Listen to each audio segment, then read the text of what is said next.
ಸಂಜೆ 6 ಗಂಟೆ ಮುಂದೆ ಈ ದೇವಸ್ಥಾನಕ್ಕೆ ಯಾರೂ ಹೋಗಲ್ಲ.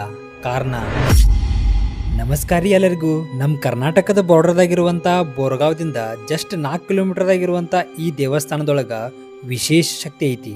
ಆ ಶಕ್ತಿನ ಮಲಕಾರಿಸಿದ್ದ ಅಜ್ಜಾರ. ಮಾನ್ಕಾಪುರದಾಗಿರುವಂಥ ಈ ಮಲಕಾರಿಸಿದ್ದ ದೇವಸ್ಥಾನದೊಳಗ ಸಂಜೆ 6 ಗಂಟೆ ಮುಂದ ಇಲ್ಲಿ ಯಾರಿಗೂ ಪ್ರವೇಶವಿಲ್ಲ. ಈ ದೇವಸ್ಥಾನದ ಏರಿಯಾದಾಗ ಕರೆಂಟ್ ಸಪ್ಲೈ ಇಲ್ಲ, ಮತ್ತ ಒಂದೇ ಒಂದು ಲೈಟ್ ಕಂಬನೂ ಇಲ್ಲ. ಯಾಕಂತಂದ್ರ ಸಂಜೆ 6 ಗಂಟೆ ಮುಂದ ಇಲ್ಲಿ ಯಾರು ಬರಂಗಿಲ್ಲ. ಕಾರಣ ಈ ಜಾಗದಾಗ ಈಗೂ ಮಲಕಾರಿಸಿದ್ರ ಸಂಚಾರವನ್ನ ಮಾಡ್ತಾರ. ಇದನ್ನ ಎಷ್ಟೋ ಜನ ಪರೀಕ್ಷೆ ಮಾಡಕ್ ಹೋಗಿ ಈ ಸಿದ್ಧರ್ಗ ಶರಣಾಗಿದಾರ.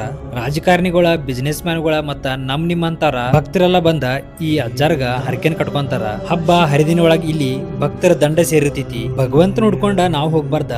ನಮ್ಮಲ್ಲಿರುವಂತ ಭಕ್ತಿನ ಮೆಚ್ಚಿ ಭಗವಂತನ ನಮಗೊಂದಿನ ಬಂದ ದರ್ಶನ ಕೊಡ್ತಾನ. ವಿಡಿಯೋ ಇಷ್ಟ ಆಗಿದ್ರೆ ಲೈಕ್ ಮಾಡ್ರಿ, ಹಂಗ ನಿಮ್ಮ ಅನಿಸಿಕೆನ ಕಮೆಂಟ್ ಮಾಡ್ರಿ. ಓಂ ಶಿವಾಯ ಶಿವ